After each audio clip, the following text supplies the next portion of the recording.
Tu il microfono che fai? No, quello sì. Però IMT. IMT perché non dire S perché c'è. E comunque.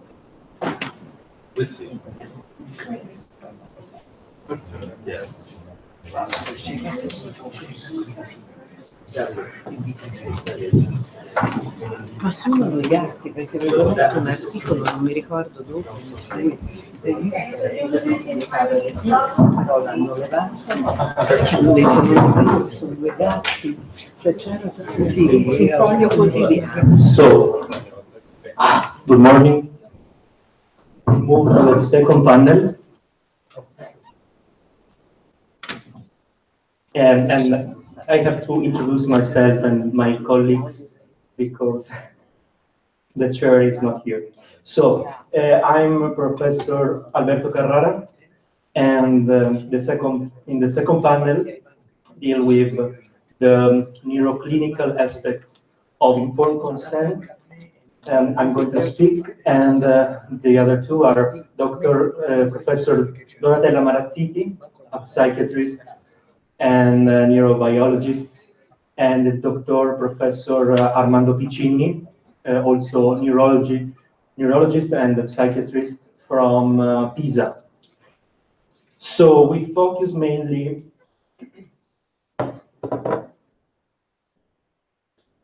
we try to focus on the three questions, but mainly in the first one, and I highlight some words, consequences, and answers, vulnerable people or population, and the relation and cultural biases.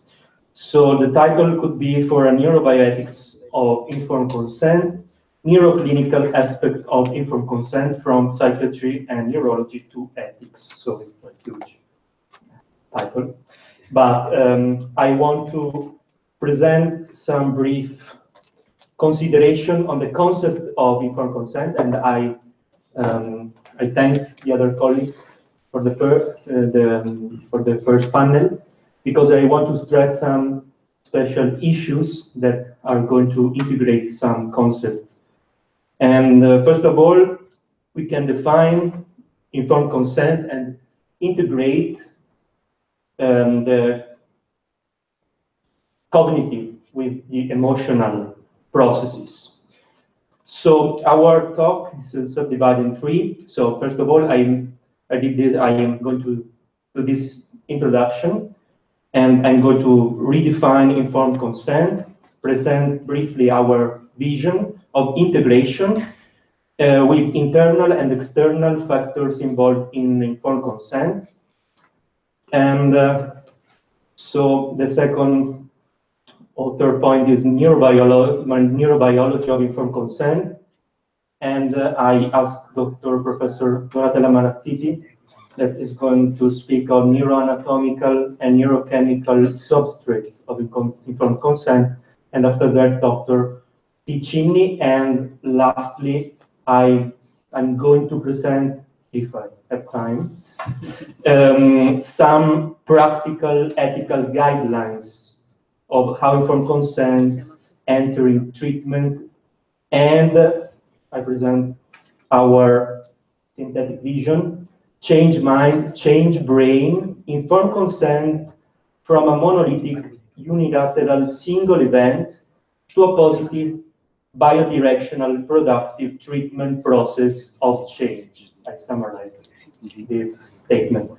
So in the redefinition of informed consent, I use this table. It's very helpful for me.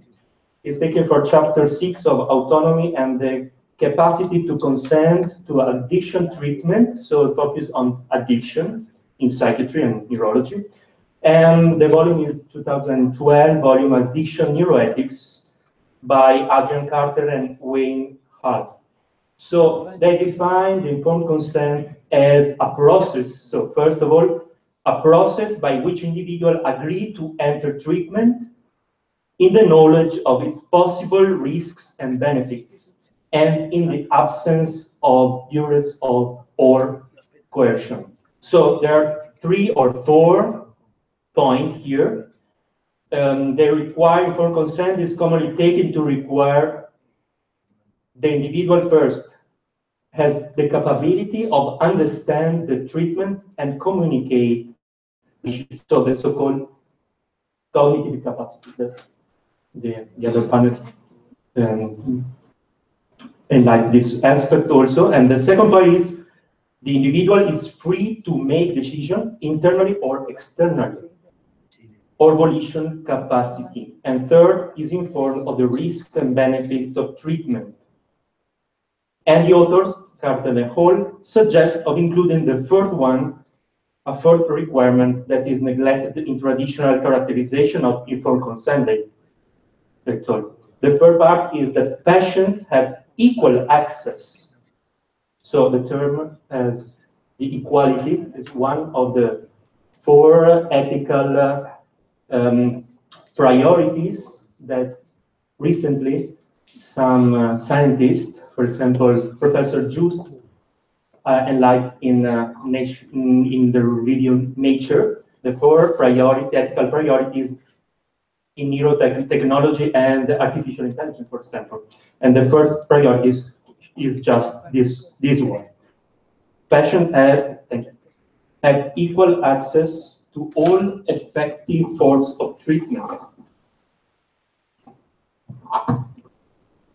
So we've taken into account these four: the capacity, freedom, informed option, and access. We can redefine according to the psychiatrist, neuroscientist, and philosopher George Northoff, that Professor C. Giovanni told about him. We can define the concept of informed consent as a multidimensional way, as a circular and interdependent dialogue bottom-up, top-down, that involves both complex psychophysiological processes of decision-making and normative values reflecting their perspective and reflecting the social cultural context. So a complex human phenomenon that can be interpreted according to a multidimensional model, as also Northoff said, of both perceptive, affective, emotional, motivational, and cognitive processes.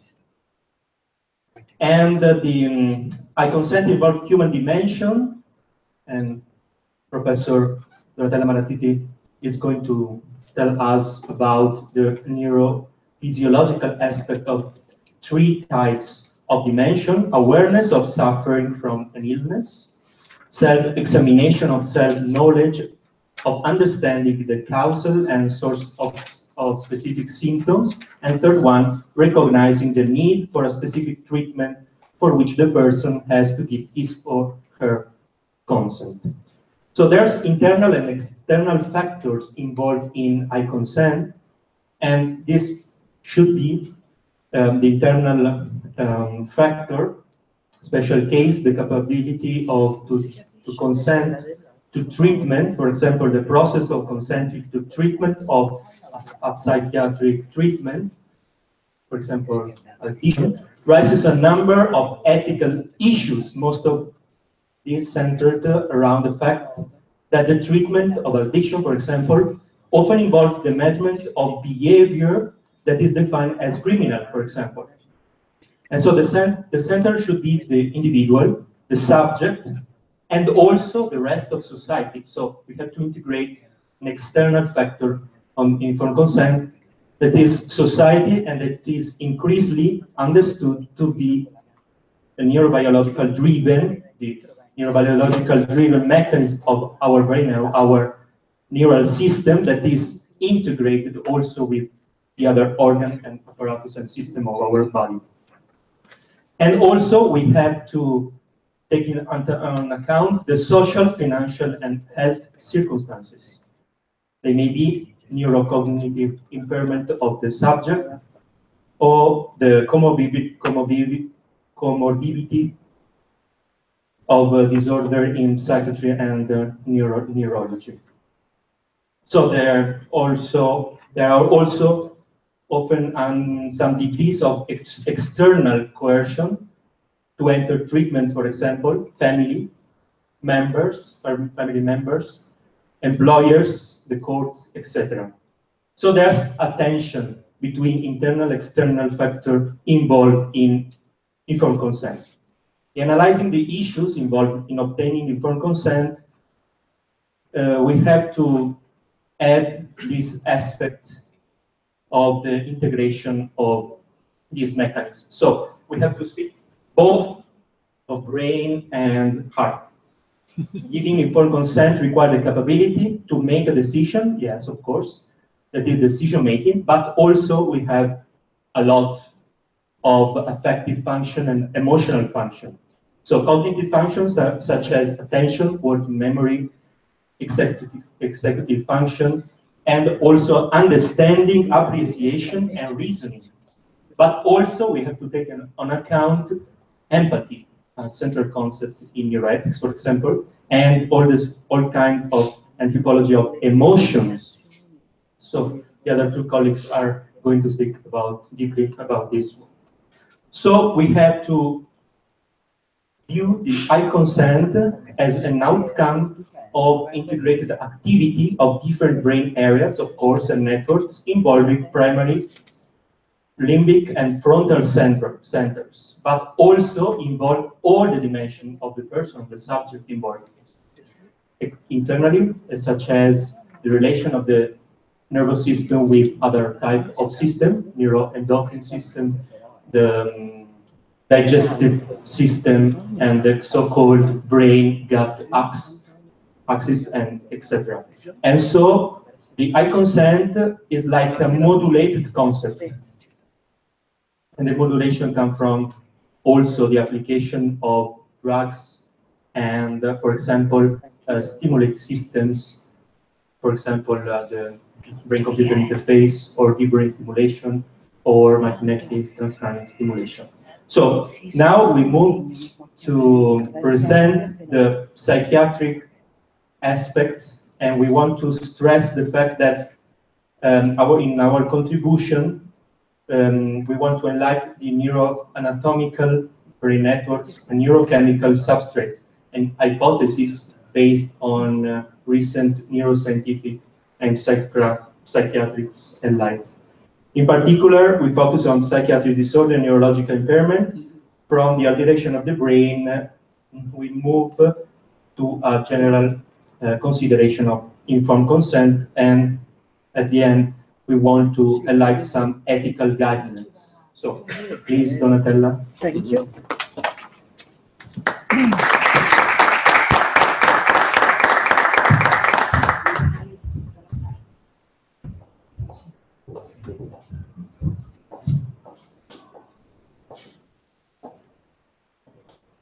Thank you very much, Alberto, for this kind of invitation, and thank you for all colleagues here. See, I'm the next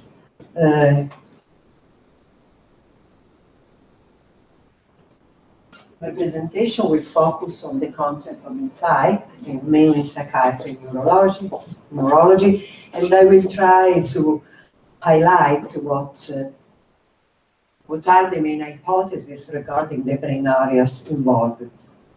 What is insight? And insight is a very important concept in psychiatry, and obviously it is linked to the informed concept in this area, because it's fundamental for taking care of the patient, for the prognosis, and also for treatment. Insight includes three main characteristics that are the following you see in this first slide: the awareness of being ill, the need to require a treatment, and also to understand the possible consequences of the disorder, and also for the lack of treatment if you refuse the treatment. So in the next slides, you see highlighted the main component of insight. And in the next, unfortunately, the majority of studies in psychiatry have been focusing on schizophrenia because the lack of awareness of illness was considered the main symptom for diagnosis. However, clinical evidence shows that insight can be severely impaired in several psychiatric disorders such as mood disorder, OCD, dysmorphophobia, eating disorder, substance addiction, and even anxiety disorders, you will see later on. And also, there are impairment of anxiety, everybody knows, in a broad range of neurological disorders. Let's start from some historical notes. And, you know, this is the first an important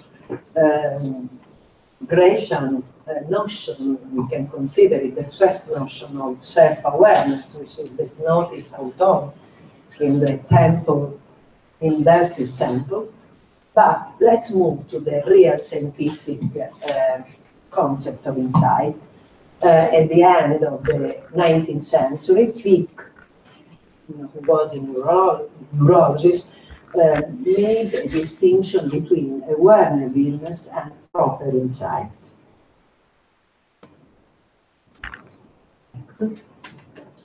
And Kraepelin, which is considered the father of modern psychiatry, used the term insight to denote some schizophrenic patients. Dementia precox was called at that time, who could not explain their symptoms and behavior. But one of the most important scientists in this area was Lewis in 1934, that made the correct statement that insight was an attitude to a morbid change in oneself, and moreover in realizing that illness is mental.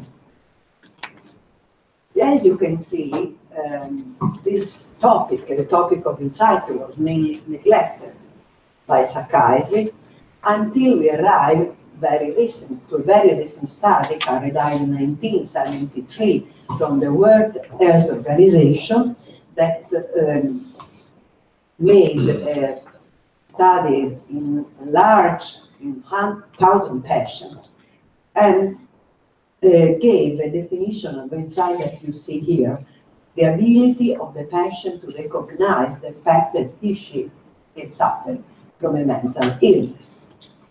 But, however, the most interesting conceptualization of insight is that due to Amador and Strauss, almost 20 years ago, who highlighted the distinction between awareness of illness and attribution of psychotic symptoms. As well as, this is a very important concept, they highlighted the relationship of insight with social-cultural and contextual factors. Here, what about neurology? The first observation, this can be considered the first observation, 1885 from Monaco, described the case of a patient who was blind, but without realizing that he was blind. And what the most important fact is that the patient has an injury in the posterior areas of the brain. And after this first observation, other cases were described. And in the beginning of the 20th century, Baminsky introduced the term anorexia to denote the case of awareness of the problem, in this case, hemiplegia. And then, some years later on, it was also introduced the term anosodiaphoria to denote the patients who are indifferent, have no emotional feeling concerning their disorder. Now I will be very quick and just go through insight in different psychiatric disorder.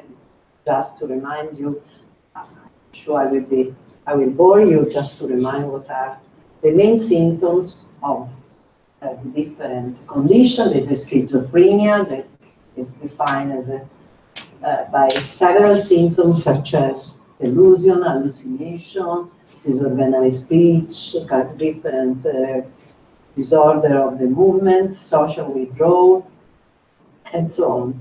Beside these main symptoms, there are others that are really important, such as cognitive, emotional abnormalities, and that impair volition, attention, abstract thinking, and mentalization.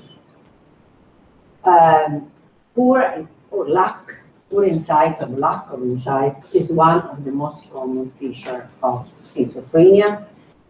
And since the classical authors such as Kreppen, Euler, Jasper, and Lewis, it is considered a hallmark of poor clinical outcome and poor functional outcome, because it impairs significantly the compliance to treatment. And let's review the literature, and you see summarized here that poor insight in psychotic patients is related to more positive symptoms that are mainly delusion and hallucination, deficit in cognitive domains, and also comorbid substance abuse.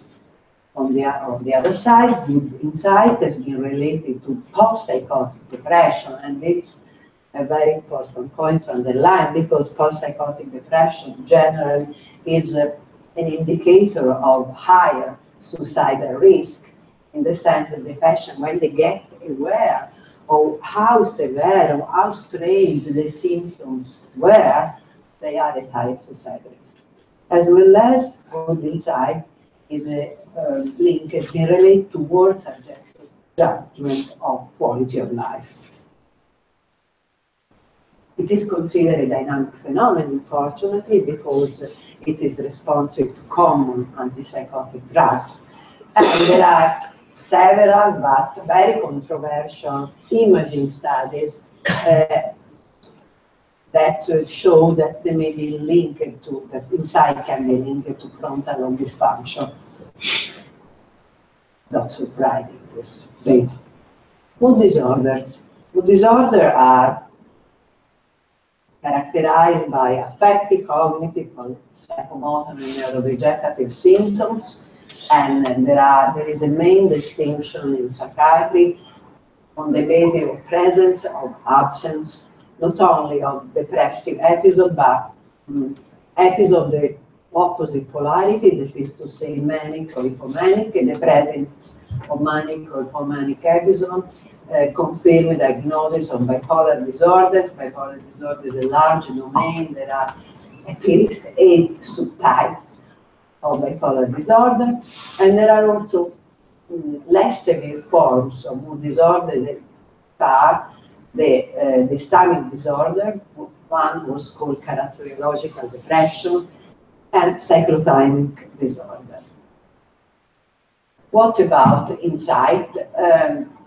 Generally, higher presence of insight is also in this case good predictor of higher suicidal risk. Bipolar disorder, the level of insight seems linked to a more favorable psychosocial functioning and outcome. It's generally lower in the manic and hypomanic phase, and there are interesting studies showing that it may be related to seasonality. And also in this case, imaging functioning show a relationship between insight and frontal executive functions. That's a more general consideration that general insight is higher in women, and women attribute more correctly that especially depressive symptom may be an index of disorder, while men, this is a cultural problem, show a greater resistance to acknowledge that they are depressive, or that their emotional distress can be labeled as a psychiatric disorder.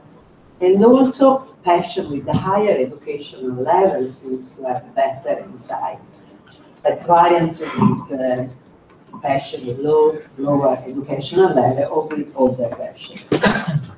Obsessive-Compulsive Disorder is another common psychiatric disorder. It's the fourth psychiatric disorder characterized by recurrent thoughts, which are the obsession and repetitive behavior compulsions that generally are linked to are not always linked to the obsession. And you see, the concept of insight in OCD is very important and has been recognized and included in the latest edition of the Manual for Mental Disorder, the so-called DSM-5. The DSM-5 has really revolutionized the diagnostic approach to OCD. It is now considered an autonomous nosological condition. And they recognize that in OCD there can be 3 different levels of insight that can be present: good, poor, or even no insight. This is very important from the therapeutic point of view, because several of these patients in the past that were considered schizophrenic patients and treated with antipsychotic, while OCD patients respond to antidepressants that increase serotonin. And even worse, in the past time, what happened with OCD patients? They were, you know that, what happened? In the Middle Age, they were fired, you know. They were considered possessed by the devil. And poor insight in OCD has been related to poor prognosis, great severity of symptoms, early age of onset, chronic course, where treatment response, and delayed verbal memory and poor verbal fluency, as well as associated with somatic obsession. Body dysmorphic disorder is a common disorder characterized by excessive preoccupation about body appearance, and also by minor or non-existing physical defects that are considered exaggerated. Also in this case, the insight is very important and has been related to resistance to thought, greater severity of related behavior, and also related to greater time spent in checking and hiding the defect.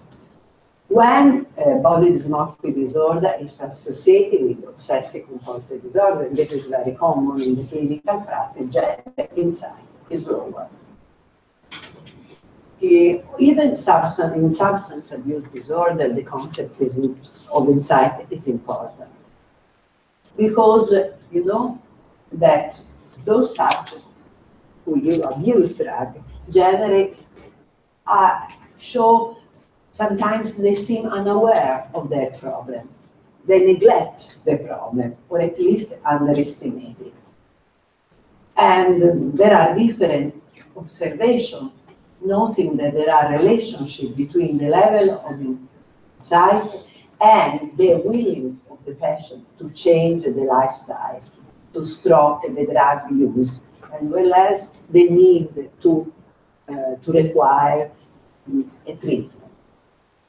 Sometimes it is not uncommon that substance abuse is comorbid with another psychiatric disorder, and in this case, the level of insight is lower. Eating disorder. Eating disorder are another great group of disorder, including anorexia nervosa, bulimia nervosa, binge eating disorder, and others. The majority of patients with this kind of disorder, especially those suffering from anorexia nervosa, seem to neglect or deny the problem. There is a great proportion of patients with anorexia nervosa that show a severe impairment of insight, and with a thought that can be frankly delusional. They feel fat even if they are very thin, and generally they respond well to antipsychotics. And, you know, this very surprising observation that we did in the past, that, yes, I need to finish, no problem, that even patients with anxiety disorder, especially patients suffering from panic disorder, they do not recognize that their symptoms, very simple symptoms such as tachycardia, shortness of breath, nausea, that they are related to anxiety, but they are not convinced, so they continue to go to different doctors, they go to the cardiologist, to the neurologist, the neurologist, they think they have very difficult illness to diagnosis. And so, in this case also, generally these are panic patients with chronic colds, they don't have the attacks any longer, so sometimes it's very difficult to make the diagnosis. Let's move to neurology. Anxiety in neurology can be compromised in different conditions, such as stroke, obviously in different types of dementia, the frontotemporal, the Alzheimer's dementia, the Parkinson's disease, and the Huntington's chorea. The neurological disorder, as I said in the beginning, are very important because they permit to highlight some possible brain areas that should be involved in the concept of awareness illness. As I already said, these are the two main neurological disorders: the anosognosia, that is a complex phenomenon and encompassing different functions. And then the anosodiaphoria, that is the emotional coldness and detachment regarding an individual impairment. And this is typical of Alzheimer's dementia. There are the main two types of dementia, Alzheimer's and frontotemporal. So let's go forwards towards the end. And so from the neuroanatomical, neurochemical point of view, what we can say. I agree with Andrea Lavazza, so neuroscience is not everything.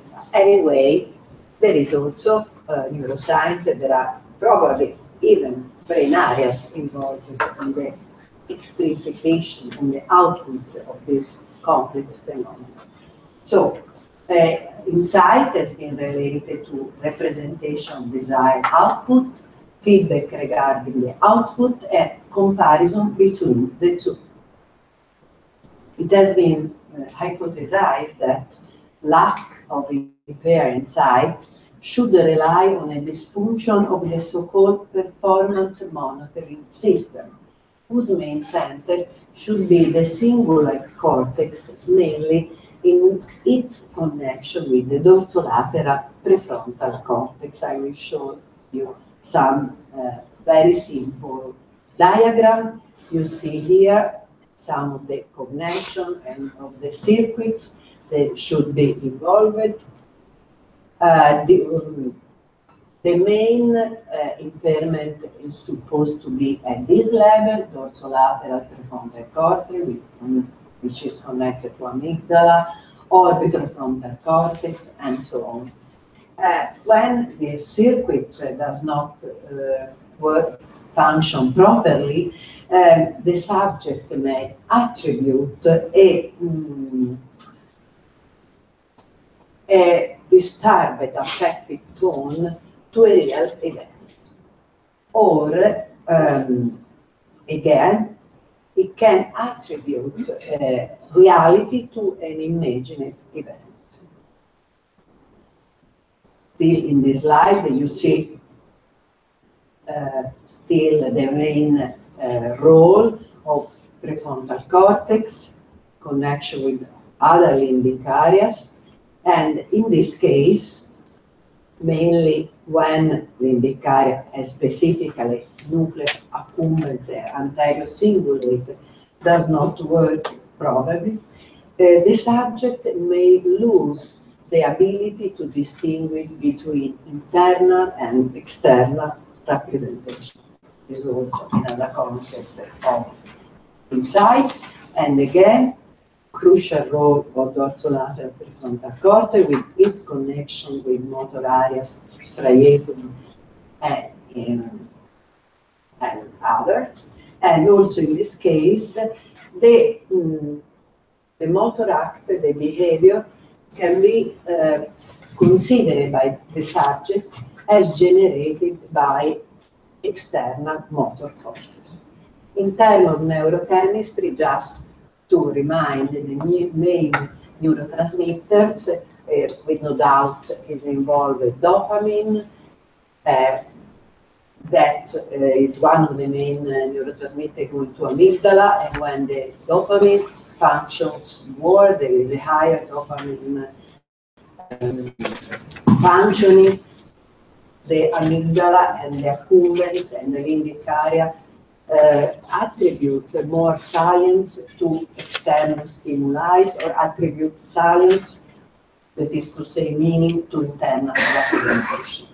That's why antipsychotics that decrease the dopamine tone are effective in increasing awareness of illness. And also another possibility of pharmacological intervento is to increase the serotonergic tone. The serotonin is another neurotransmitter, converging to amygdala, to cortex, to limbic area, and generally there is a balance between dopamine and serotonin system. And I think I want to thank you for your attention. Thank you very much.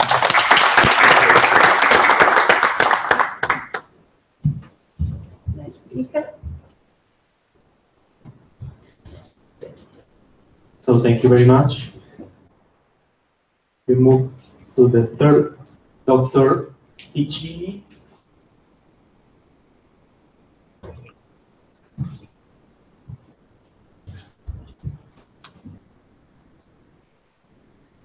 Good morning. Thank you to Father Alberto for this invitation. I will speak to you about the informed concept that for a psychiatrist is not the focused argument. But I try. So the progress in neuroscience it led the demand for what is being called neuroethics. One of the most exciting aspects of the field is that neuroscience will allow us to reveal the psychological and neuronal processes involved in ethical relevant emotions. And there are some studies with FRAM that investigating the neuronal correlates for the moral judgment that shows that the moral judgment activates specific some regions and particularly the medial prefrontal cortex. Raises some questions. The moral judgment is being only like the brain, is brain-based, and does moral judgment consist of nothing else but the activation of certain region of the brain? And do we have to replace what we so far have called moral decision by particular types of brain activity? The same cases must be raised in the case of informed consent, and are involved a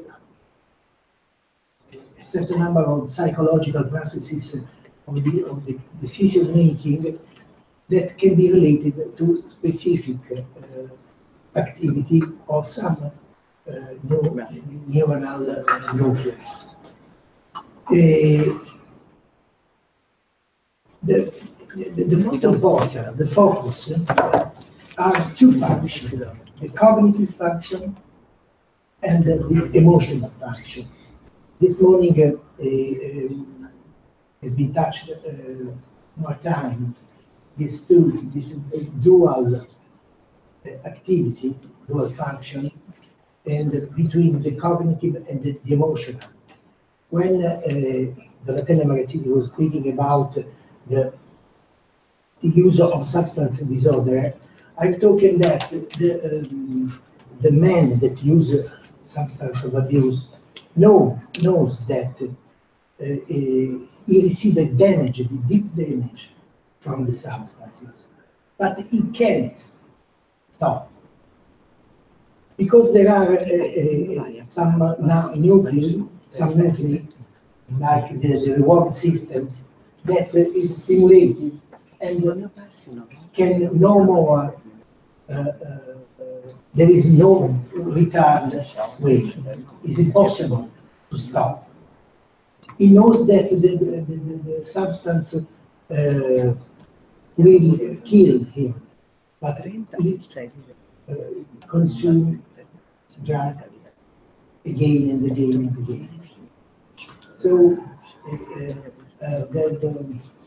the deep brain, then the ancient brain, has a great importance for the regulation of the behavior, and very similar for even for informal science. So decision making is guided and moderated by emotion. The patients with neuropsychiatric disorder, like Alzheimer's disease, has an impaired ability to give from concept.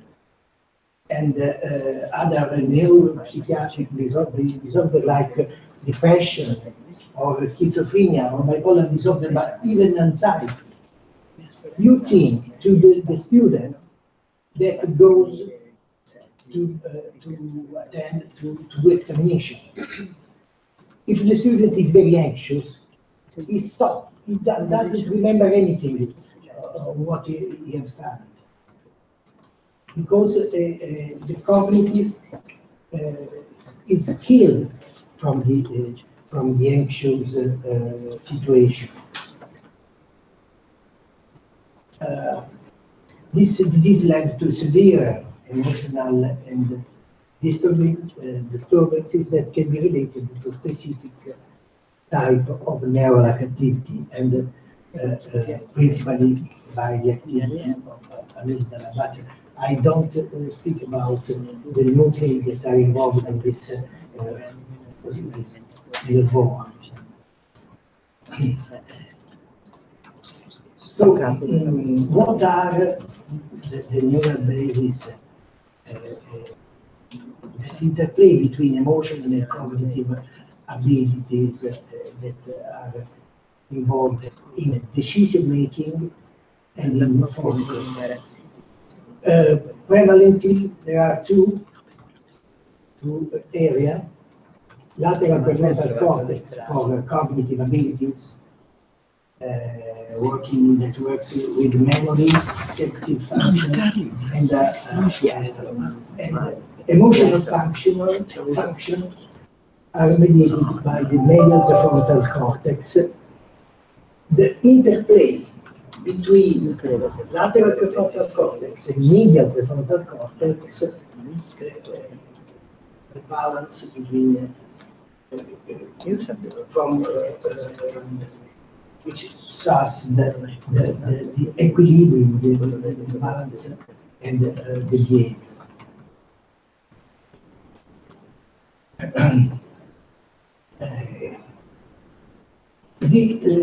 In the neuropsychiatric disorder, this picture is amplified. Patients with the disease that causes severe alteration in interplay between cognitive and emotional function show emotional guided decision making prevalent. Correspondingly, these patients are unable to give, in the most part of cases, are unable to give valid informed consent. And we don't speak only of serious illness like schizophrenia, bipolar disorder, but even of light disorder, like anxiety disorder or social phobia.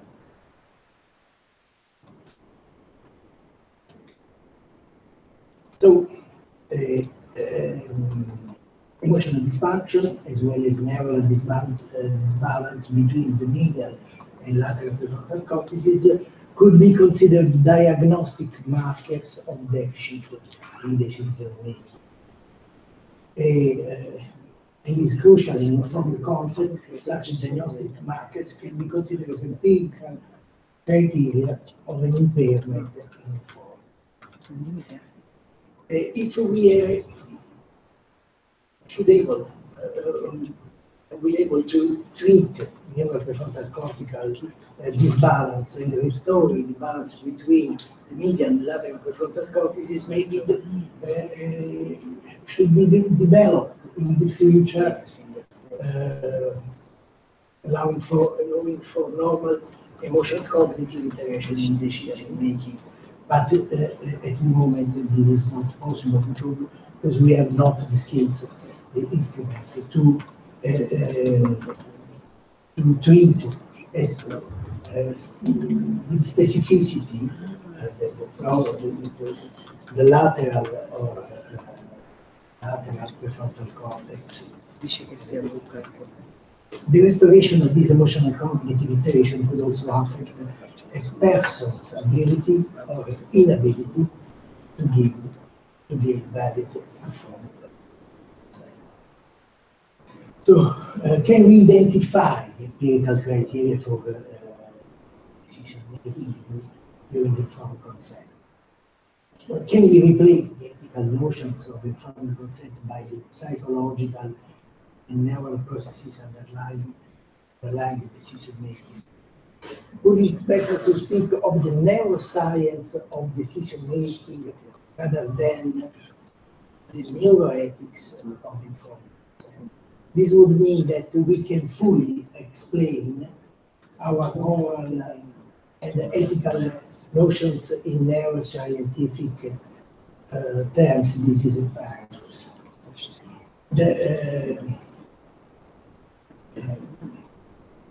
The remarks concern the possible naturalization of informed consent in particular and the neuroethics in general.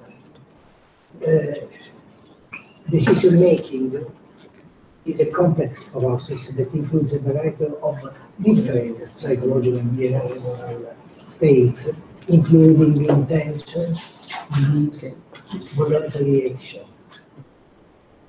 Only if all of these psychological and behavioral states could be shown to be necessarily and sufficiently dependent upon physical brain function, a naturalistic account could be considered. What means a naturalistic account of informed consent?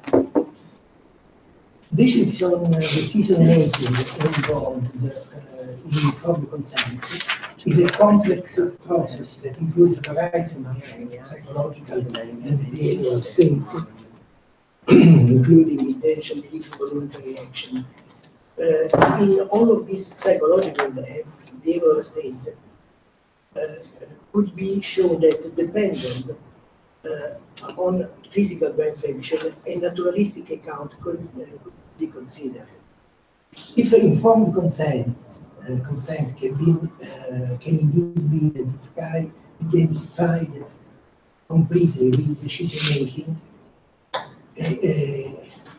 it could be accounted for naturalistic term. In practical, in this term, the brain is the seat of psychological neural processes on decision making involved in informed consent. The brain itself is the focus of investigation because it is considered to be necessary and sufficient for generating the psychological and neural processes. The brain in decision making is characterized by an exclusive focus, within the brain itself remaining isolated from the respective environmental context. In this vision, we can speak of isolated brain. The brain is isolated by the environment.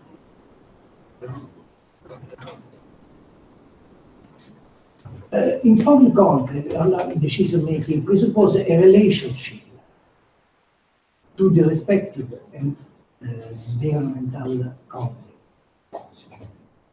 If we want to associate informed concept with the brain, we have to consider the brain in relation to its environment. A naturalistic approach has to take into account both the neuronal basis of decision making and the context and the environmental context. In this model pattern, the concept of decision making informed concept presupposes the brain as an embedded brain. And this poses the ethical dilemma with the two alternative ways of acting when there is impaired concept that are both ethically unacceptable. We see what's that. If the brain of decision making and the brain of informed concept are presupposed to be identical, as we can hypothesize in a naturalistic account,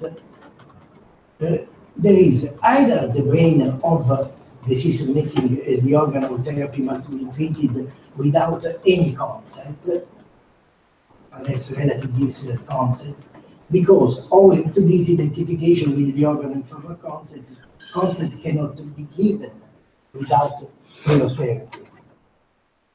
Treatment without valid informed concept is not acceptable ethically, except in a life-threatening situation. Alternatively, the brain of decision-making remains untreated because valid informed consent cannot be obtained.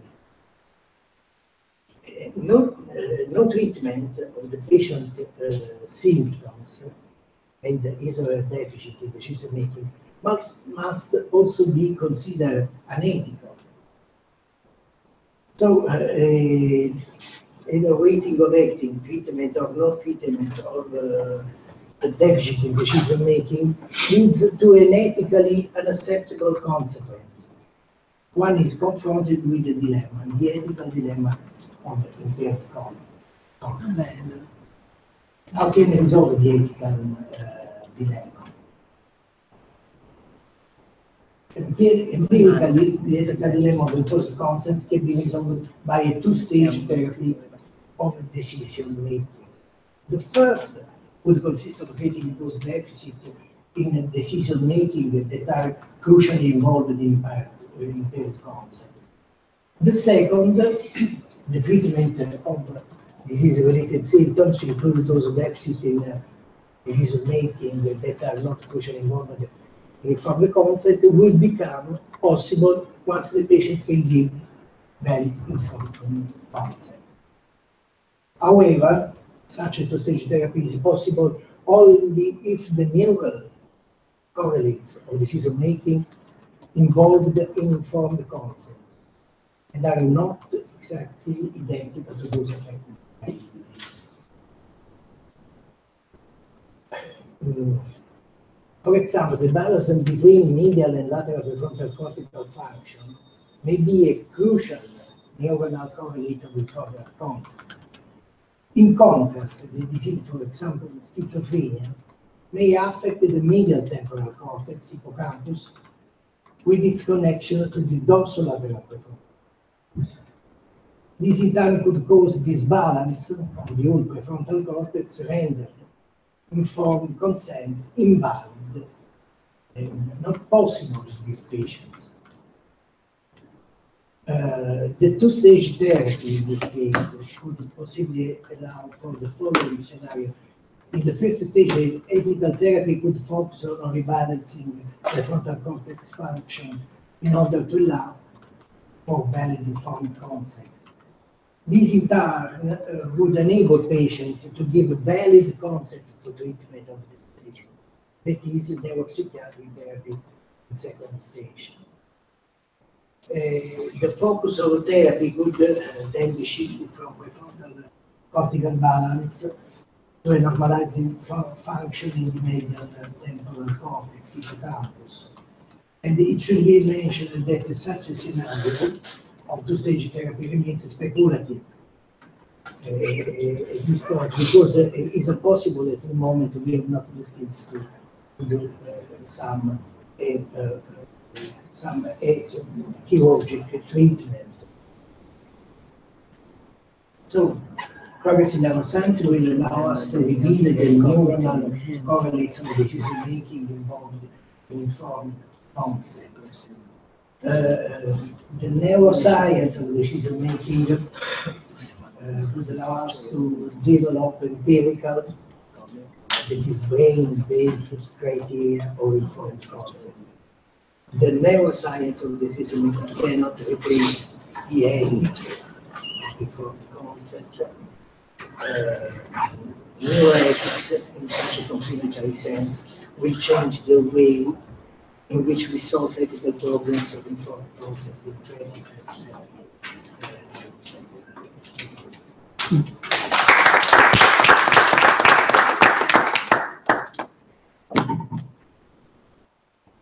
Thank you so much. I briefly conclude our panel with brief remarks.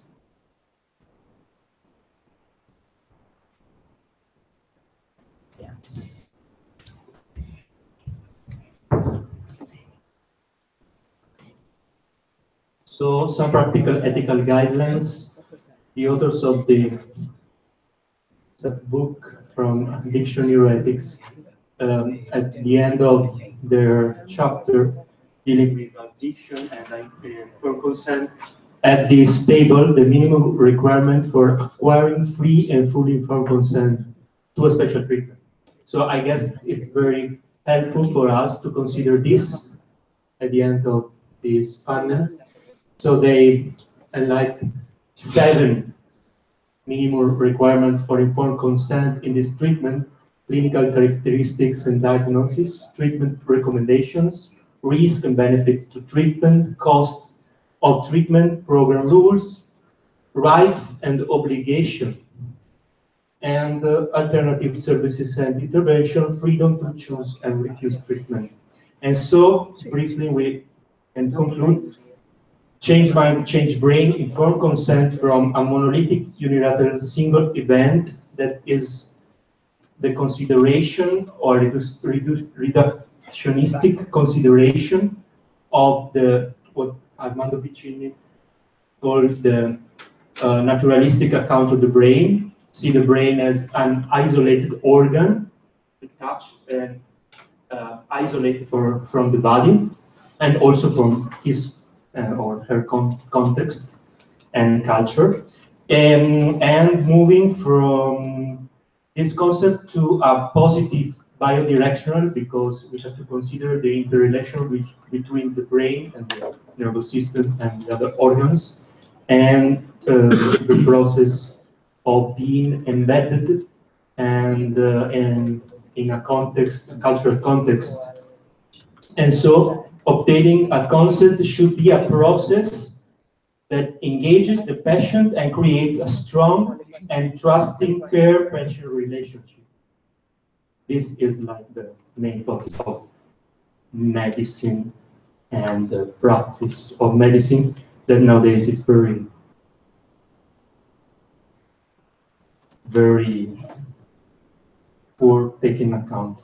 And one that validates the patient experiences and aims to maximize autonomy, encourage self-belief, and a willingness and capacity to change.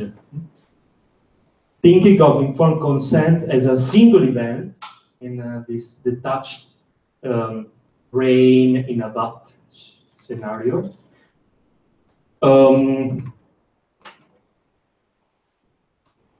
can undermine a positive and productive treatment processes, for example.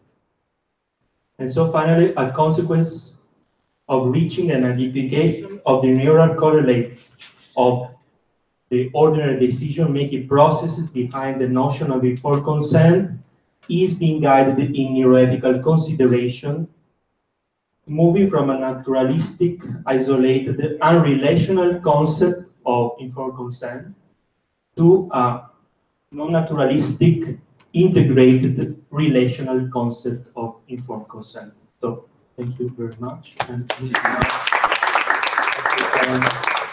move to the questions and debates, and we have like 20 minutes. I have a question for Alberto and one for Armando Vicini. For Alberto, here you say the minimum requirements for acquiring free and fully informed consent. I think it's time to say that fully informed consent is an idea that we should abandon. Makes our consciousness very happy, conscience very happy. That's impossible. I mean, you have to be a doctor who has studied those things all your life, and perhaps you can be fully informed about medical issues. I think it's an ideal that it's just doesn't work. It produces harm. You give them, 20 pages of things people cannot understand. We should change that from free with specifications and what's necessary or adequate informed consent. I wouldn't call it fully. I think it's a mistake. It's not you, of course. You also presented the first slide, autonomy, in your first slide. Again, the request was fully informed. Let's forget it. It's a ridiculous requirement.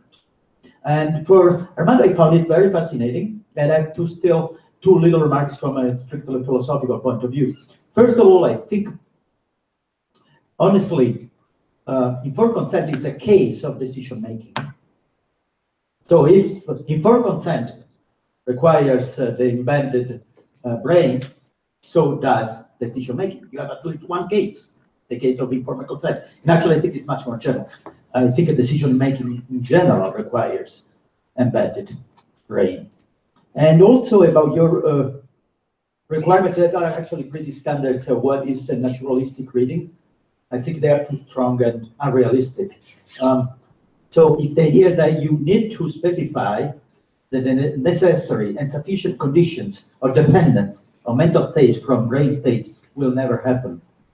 Because we can have some, especially about the sufficient conditions. Especially the necessary condition. We cannot exclude that we can have a particular mental state. I don't know, for example, thinking that Paris is the capital of France or seeing this as green in brain structures that we'll never know, don't know yet, or even in artificial structures. Think about AI that we don't know yet. So about the necessary conditions, it's an open ending. So we don't know what a law correlating physical states with mental states would be, because there is an open condition there about what the relevant physical states could be. And also dependence is a strong notion. It's not a coincidence that people talk about covariance, because dependence is very, very difficult to prove. So what you say is not your mistake, it's very standard, but it's very naive from a philosophical point of view, because it's a naturalistic account of should be much weaker, because otherwise it's unattainable. Sorry for being a little rushed.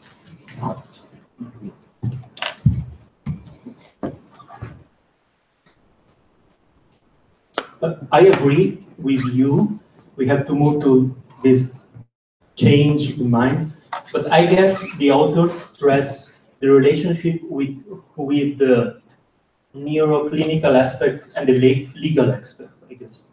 And for this reason, they want to stress the fully and deeply, and because there's... So there is never informed consent.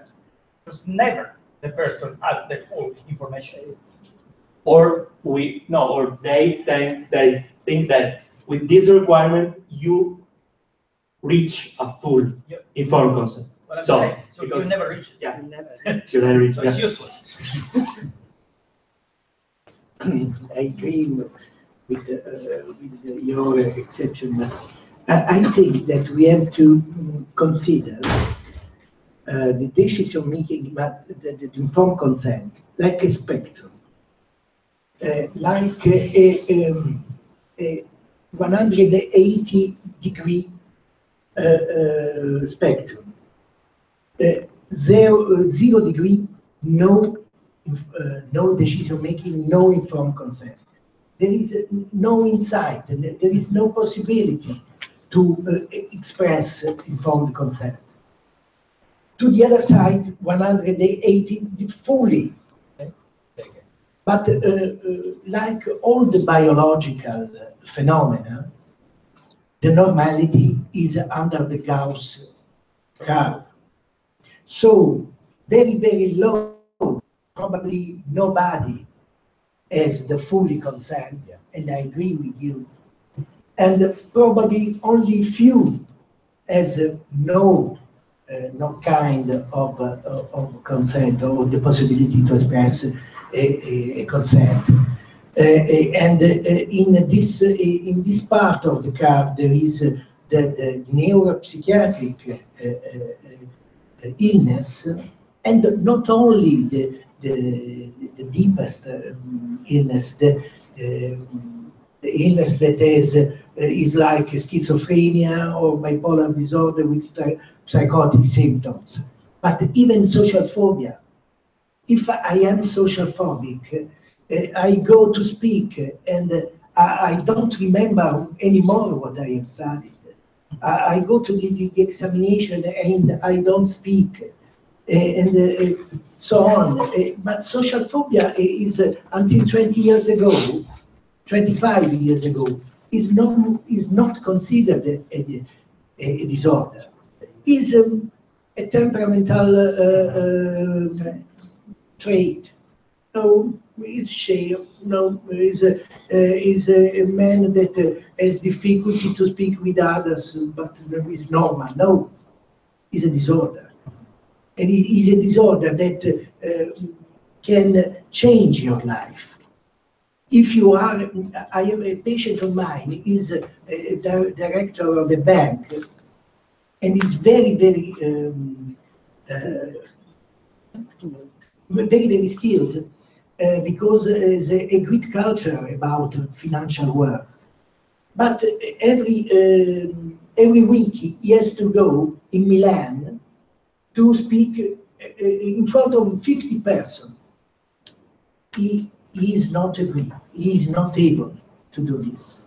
So he remain in the province to do the director of a little agency. So this is Banca Etruria?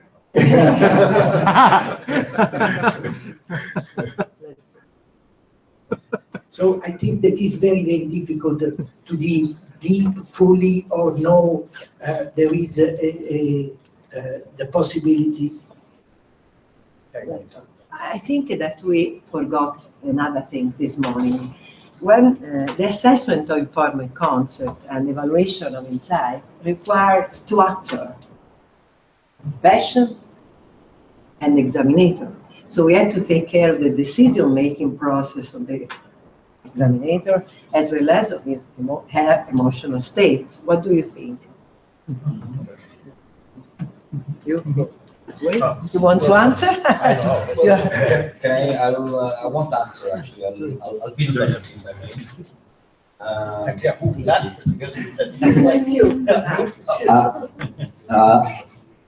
I just wanted to, as I said, try to build on this. I think it's important to stress also the if you like, the social variable, namely the non-patients, the judges of competence, tend to be society. So, for example, you refer to anorexia nervosa, which is a fantastic example. What the issue there is that people affected by anorexia nervosa, as you know, and some of you might know as well, are perfectly competent in all fields, but when it comes down to choosing their diet and their interaction with food. Now, as a society, we see that as a value that is not tolerable, but in other instances, and for example, you refer to anxiety and the way that anxiety could or should be qualified more strongly as a disorder can impair our informed consent or our way of interacting with an exam, so everyday issues. Well, and then we talked about addiction. So what about caffeine, for example? I mean, one can have a very mild addiction to it, perhaps even in Italy, for example, a social addiction, because it's a way of interacting with people. And yet that might impair your standardized version of informed consent, because my anxiety as, you know, as a direct user of caffeine sometimes does reflect the overdose of caffeine that I might have had. So I think these dynamics are in place and certainly should be addressed. Yeah. I think Donatella raised a very interesting question. In order to answer, I think, or approach and answer, I think we should distinguish between what informed consent is, and this is one thing, and the second is how to reach. These are different questions. So I would stress that if we ask for full understanding, that's totally unattainable. So I would call it adequate understanding. But how to reach it? In order to understand how to reach it, the interplay between the two people is absolutely strategic, and more work should be done on this relationship. And I think this goes in what now I realize that this is a way of implementing what I was saying. It's not just the form that you have in front. The form should be very brief, but then you should talk with the person about it with due time, and then, you know, you should be ready to address questions because people don't understand what's in a normal form, right? So I totally agree. That's a crucial point. In this line, because the empathic understanding between passions and they can be very impaired in life-threatening situations. It's true. That's the problem. Yeah. Of course, right. Thank you very much. I have a couple of comments and questions. Since in the project, I can say we are working in clinical trials in order to improve the guidelines of informed consent on vulnerable populations under a gender perspective. My first question is on the vulnerable population. What Dr. Marasiti has explained, it's the different impairments and the mental disorders that make these kind of people vulnerable. But sometimes we can provide them some drugs or some treatments that require them to participate in a clinical trial at a certain point. My question is there any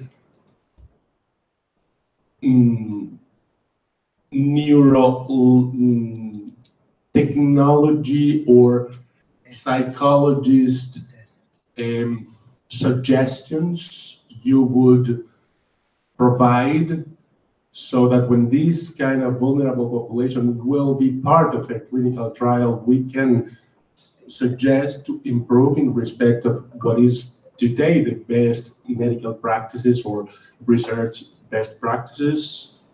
This is question one. Question two regards the gender perspective.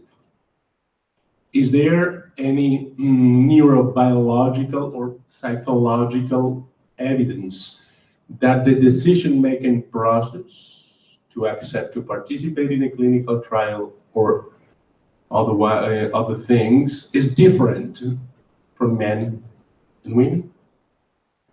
Because today the informed consent is identical for both. But if it is true or reasonable to think that the decision-making process is different, should we propose guidelines to make a differentiation between informed consent for men or for women? Thank you very much, Professor Garcia. This is a very important bias.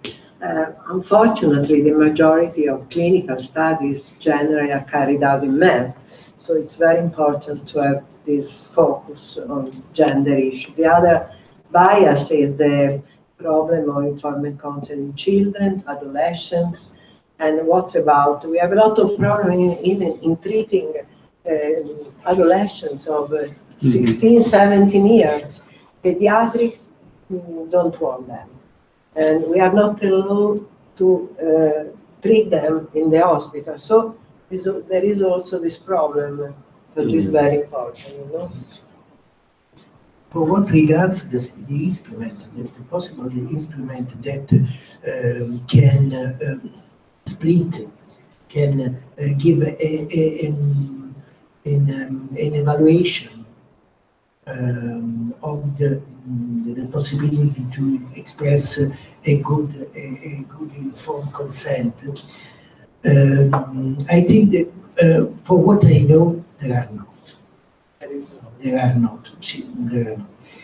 And but I think that it's very difficult to think to generical instruments that are good for everything, for all the research, for all the age, for all the pathology. So I think that we need to see only one slice of population. So if we have to have a research, to do a research with adolescent with the anxiety disorder, we have to focus the peculiar difficulty in that case, and so women that have to do an abortion is another world. The mental conditions are completely different. Sometimes we do the certificate to consent. We don't do. We refuse to do the certificate to consent the abortion. Probably the woman will have. But the women are in a psychological condition that is far from the adolescent century. So we need to study the situation and to accept what we can do for a guideline is a general principle, I think. General principle that have to be considered in the different situations. I think that is possible, this is possible, but it is not possible to have an instrument that is good for every situation. Yeah. Just to summarize what your first point, there are different studies showing that male and female brain are different, and especially decision making and emotions are different in men and women. So this, I think this point should be taken care very deeply. And another thing that is correlated with this, it's what about the consent that is offered by something that is considered capable of being informed consent, but suffering this kind of emotional disorder that make them to go up and down, like a bipolar disorder, because at the up, he or she can give his or her consent. But then I totally agree that informed consent is not an event, but it's a process. How we can guarantee that during the whole process, from the beginning of the information and the invitation to participate in a biomedical research, and the final phase of the experimentation, we respect this minimum. It's not the perfect, I totally agree, it's not the full consent, but it's enough to have the moral certainty that we are not violating or manipulating or causing a coercion, an undue influence in these people. Because if we have doubts, we should invoke from an ethical point of view a principle of prudence, and then to ask the legal representative to take the decision.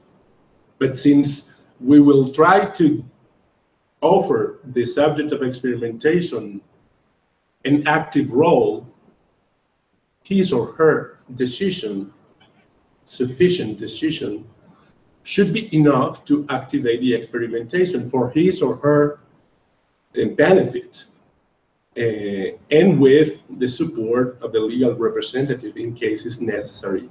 But this kind of ups and downs or instability of the mood or the emotions or even the cognitive functions, how we could deal with them, and in case we can suggest to improve the guidelines at European level, how neuroscience, neurotechnology, psychology, and psychiatry can offer new insights to approach these specific situations. Generally in clinical trial, we made different assessment times. And so in each of these times, we should reassess the insights. What do you think? Is a news of yesterday on Sole 24 Ore, the Italian newspaper, economical newspaper. There was the result of a study in which the world population is about for 60% can be diagnosed as cyclotimic. 20%, 15-20% is bipolar 2. 6% is bipolar 1. So the up and down of mood is a very, very important. Every one of us, without being bipolar 1, bipolar 2, cyclotimic, is up and down during. There is something normal in this world, someone normal in this world. Is up and down is normal. Not too much up and not too much down. So it's very, very difficult to generalize. And probably in a big study, in a big data collection, it's important to begin with a little instrument, a big data sheet about the mood and the up and down mood.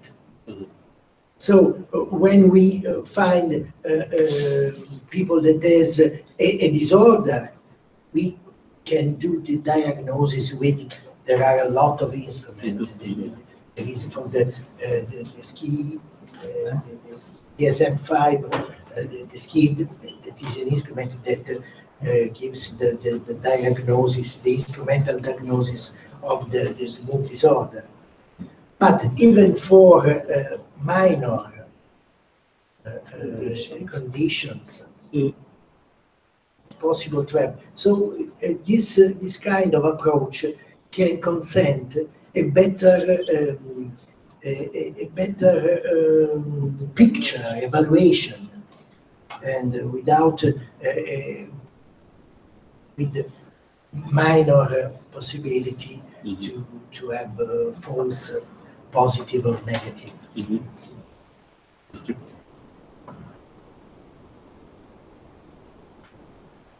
So we can stop this last panel of the morning, and so we are going to have lunch, and we are going to meet at 2 o'clock. 2:30. Okay. Thank you to the Thank panelists. you so much. Let's try to 15. Sì.